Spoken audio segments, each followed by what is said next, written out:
Next phylum इस phylum Echinodermata. Echinodermata में जो एक स्पेशलिटी है about this phylum that is these are spiny skinned animals. Spiny skin यानी कि इनकी स्किन के ऊपर स्पाइंस मौजूद हैं। और हम इसमें दो चीज़ें जो है वो इम्पॉर्टेंट है। एक बात तो ये कि इनकी बॉडी की कोई एज सच स्पेसिफिक अरेंजमेंट नहीं है, कोई हाईली डेवलप्ड नहीं है, और जो ऑर्गन्स है बॉडी के वो इतने ज़्यादा डेवलप्ड नहीं है, उनकी फिजियोलॉजी इतनी अच्छी नहीं है। दूसरी बात ये है कि दीज आर एक्सक्लूसिवली मेरीन आप कह सकते हैं। ये इसका स्पेशल कैरेक्टर है, exclusively marine. Like if they are aquatic, तो एक्वाटिक में फ्रेश वाटर में भी नहीं होते, they are only living in the sea water. Phylum Echinodermata को हमने इनवर्टिब्रेट्स के टॉप पे जो है वो रखा है। हालांकि इसकी कोई, मैंने जैसा पहले बताया, कोई ख़ास फिजियोलॉजी नहीं है। उसकी रीज़न ये है because of its striking resemblance to phylums जो कि वर्टिब्रेट्स में आते हैं, जिसमें कॉर्डेटा और हेमिकॉर्डेटा, उन दोनों से इसकी बहुत रिजेम्बलेंस होती है, जिसकी वजह से इसको हमने इनवर्टिब्रेट्स के टॉप पे रखा है। वरना तो ये इनवर्टिब्रेट्स के जो है वो स्पॉन्जेस के बाद एसिलोमेट्स के बाद जो हम इसको प्लेस कर सकते थे, लेकिन बिकॉज ऑफ देयर रिजेम्बलेंस हमने इसको जो है वो इनवर्टिब्रेट्स के टॉप पे प्लेस किया। अच्छा, दूसरी बात ये है कि इनमें एंडोस्केलेटन मौजूद है। एंडोस्केलेटन ये फर्स्ट फाइलम है जिसमें एंडोस्केलेटन मौजूद है, but it is not true endoskeleton.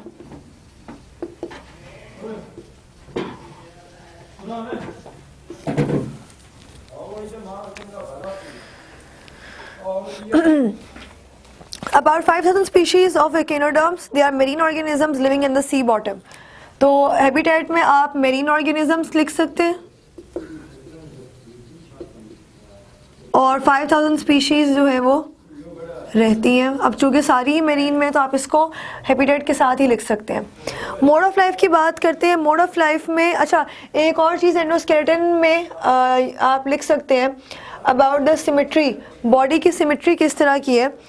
Exceptional radial symmetry होती है इनकी, और उसकी रीज़न ये है कि दो स्टेजेस होते हैं इनके।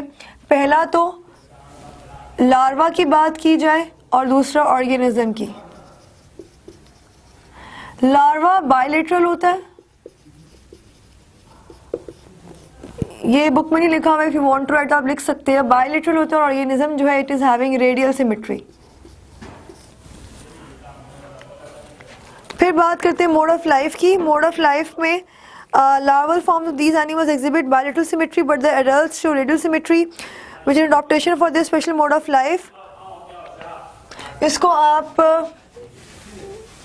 इसमें जो है वो यहाँ पे भी लिख सकते हैं, यहीं पे लिखेंगे बल्कि। The next is body structure. Body में भी flatten like biscuit, like urchin, star shaped with short arms. पहला आप ये लिख सकते हैं that it is flattened, star shaped, short arms.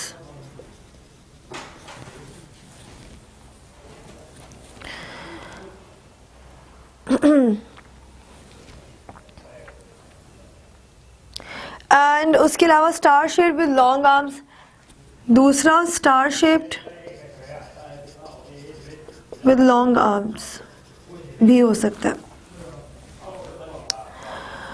उसके बाद नेक्स्ट है about there is a central disc from which arms radiate. Body structure में आप सेंट्रल डिस्क की बात भी कर सकते हैं जहाँ से आर्म्स रेडिएट होते हैं। For example that if this is the star fish, तो यहाँ पे सेंट्रल डिस्क मौजूद होगी जहाँ से ये आर्म्स ओरिजिनेट होंगे या रेडिएट करेंगे। Next heading is about the water vascular system. Most unique character of this phylum is that a water vascular system is present in their coelom, complex system of tubes and spaces surrounding the mouth and passing through into the arms and tube feet. एक पूरी की पूरी body में, इन the case of एकिनोडर्म्स पूरी body में water vascular system मौजूद होता है, और उस वाटर वास्कुलर सिस्टम के ज़रिए पूरी बॉडी में वाटर जो है इट कैन बी ट्रांसपोर्टेड। और स्पेशल जो यहाँ पे स्पेशल उसकी बात है वो ये है that it is having a sieve like plate called madreporite present on the aboral body surfaces. Madreporite जो है वो एक सीव लाइक पोर है जो कि बॉडी के ऊपर प्रेजेंट होते हैं, जहाँ से वाटर एंटर कर सकता है इनटू देयर बॉडीज। लोकोमोशन की बात करते हैं, they move with the help of 2 feet। Each 2 feet is a soft structure present along the edges of grooves present in the arms. So you can say कि locomotion जो है वो that is because of the 2 feet। Water vessel system में हम madreporite की example दे सकते हैं। Degree of organisation exhibits low degree of organisation. ये बात मैंने पहले भी डिस्कस की थी कि प्रॉपर इसके अंदर जो ऑर्गन्स हैं वो डेवलप नहीं है, लो डिग्री ऑफ ऑर्गेनाइजेशन।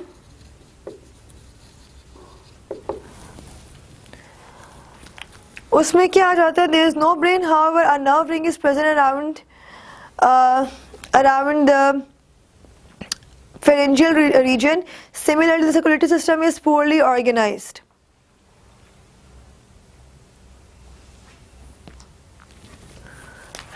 Digestion और reproduction, इनके लिए स्पेशल ऑर्गन्स हैं, लेकिन एक्सक्रीशन और nervous system and circulatory system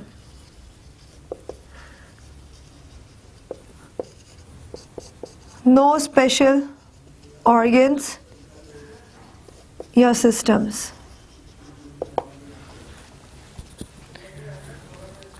फिर आती है रिप्रोडक्शन। रिप्रोडक्शन में सेक्सेस जो है दे सेपरेट, मेल अलग है, फीमेल अलग है। और रिप्रोडक्शन जो है वो चूँकि these are all the aquatic animals, marine basically, तो इनमें फर्टिलाइजेशन जो है वो एक्सटर्नल होती है। तो आप लिख सकते हो sexes are separate and external fertilisation.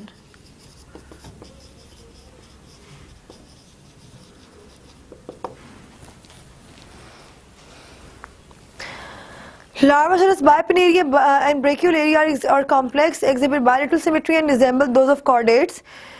Last इसका जो character है that is regeneration।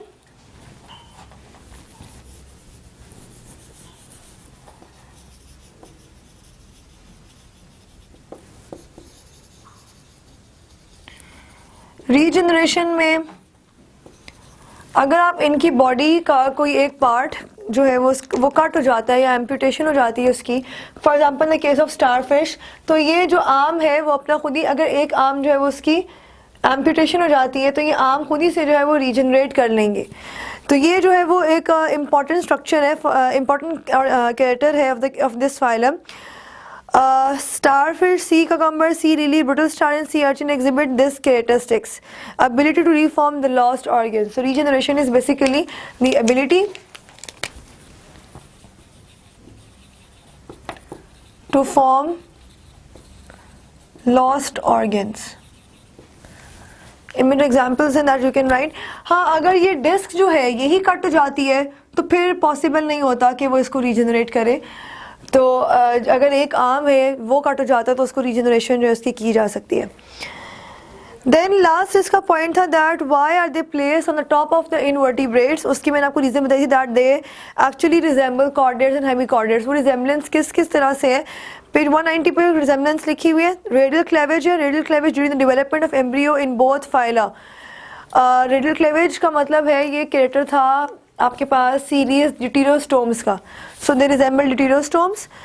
Second is the blastopore from the anus in echinoderms as well as in chordates. ये भी ड्यूटेरोस्टोम का कैरेक्टर है। There are certain common biochemical peculiarities. Peculiarities mean specialities. Peculiarities among echinoderms and chordates. जिसमें आपके पास फॉस्फोक्रेटिन is present in both. फॉस्फोक्रेटिन जो है ये breakdown product होता है इन द मसल्स में प्रोड्यूस होता है। तो अगर ये बेसिकली ये कैरेक्टर है वर्टिब्रेट्स का, हेमिकॉर्डेटा या कॉर्डेट्स का, और यही कैरेक्टर जो है वो इस फाइलम के ऑर्गेनिजम्स के पास भी मौजूद होता है। एग्जाम्पल्स आ जाती हैं Asterias, starfish, sea urchin, sea cucumber, cake urchin and brittle star. उसके बाद इसके अंदर एकिनोडर्मेटा की एफिनिटीज़ की बात करते हैं। Affinities means their resemblance to hemichordata and their resemblance to chordata.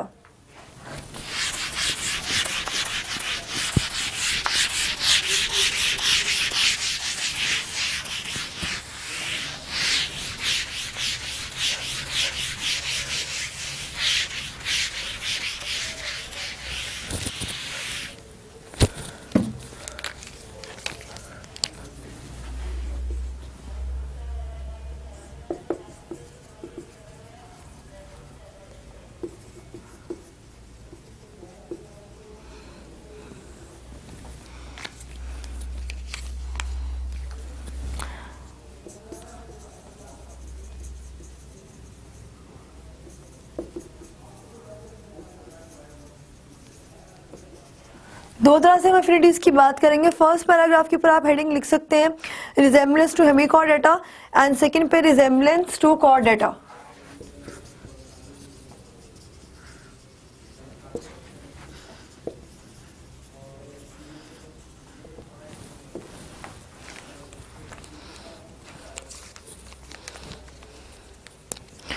पहली बात तो है कि हेमिकॉर्डेटा और कॉर्डेटा क्या होते हैं. हेमिकॉर्डेटा वो ग्रुप है that is a fusion of invertebrates as well as vertebrates. ऐसे organisms which lies between the category of vertebrates and invertebrates, उनको हम हेमिकॉर्डेटा में प्लेस कर देते हैं. और कॉर्डेटा में these are the exclusive vertebral organisms. Vertebral column इनमें मौजूद होता है. सो एफिनिटीज़ की बात करते हैं. Echinodermata do not show close relationship to most invertebrates. Vertebrates के साथ इनवर्टिब्रेट्स के साथ इनका कोई क्लोज रिलेशनशिप नहीं है, सिवाय से कि ये इनवर्टिब्रेट्स हैं. जबकि they do show similarities with Hemichordata.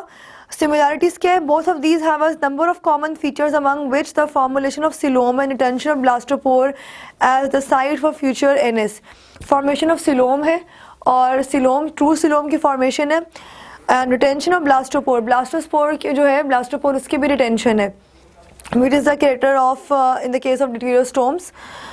And the feature site for NS. NS के लिए फीचर साइट भी वही होती है. Both mesoderms is derived from the cells close to the blastopore and both possess mesodermal endoskeleton, whereas the exoskeleton is ectodermal in origin, while in invertebrates the blastospore develops into mouth. Normally blastospore जो है in the case of invertebrates it is developed into mouth. और दूसरा जिसमें important point था वो ये था that they are having mesodermal endoskeleton. Endoskeleton उनके पास होता है, किसी भी और ऑर्गेनिज्म में एंडोस्केलेटन जो है वो नहीं था. तो यहाँ पे एंडोस्केलेटन भी है and that is mesodermal endoskeleton. Phylum chordata के साथ इसकी क्या रिजेम्बलेंसेज हैं? These are not because of the accidental, और ना ही कोई कन्वर्जन एवोल्यूशन है. कन्वर्जन एवोल्यूशन और डाइवर्जन एवोल्यूशन. कन्वर्जन एवोल्यूशन अगर आपके पास दिस इज द डाइवर्जन, ये डाइवर्ट हो जाता है, दिस इज डाइवर्जन एवोल्यूशन. और अगर आप इसको उल्टा कर लेते हैं like this, this is a convergent evolution.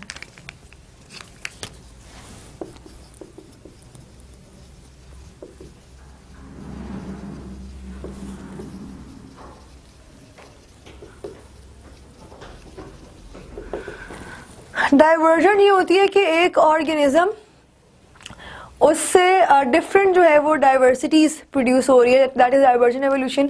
और कन्वर्जन एवोल्यूशन के बहुत सारे फैक्टर्स, यानी कि डिफरेंट तरह के ऑर्गेनिजम्स हैं, उनके बहुत सारे फैक्टर्स मिल के एक ऐसे ऑर्गेनिज्म को राइज करवा रहे हैं जिसके अंदर वो सारे कैरेक्टर जो है वो कहीं ना कहीं किसी न किसी तरह मौजूद है. तो उसे हम कन्वर्जन एवोल्यूशन कहते हैं. तो केनोडर्म्स जो है it is not the divergence और convergence, not the convergence evolution. यहाँ पर जो है they are actually related from the hemichordata and chordata. Echinoderms also show very close resemblance with chordates because both have mesodermal skeleton, are deuterostomes in both lower chordates and in both lower chordates. And echinoderms, the early development is almost similar. That is why they have been placed in closest to phylum Chordata. Chordata के साथ place करने की जो reason है वो ये है कि इनका mesodermal endoskeleton है और इनके जो deuterostome से belong करते हैं, blastula formation specifically, उसी को हम under consideration रखते हैं. So that is the reason कि हमने इनको place किया हुआ है just above the chordates and hemichordates, यानी कि invertebrates के above इन्हें place किया. So that's all about the invertebrates as well as the last phylum, phylum Echinodermata.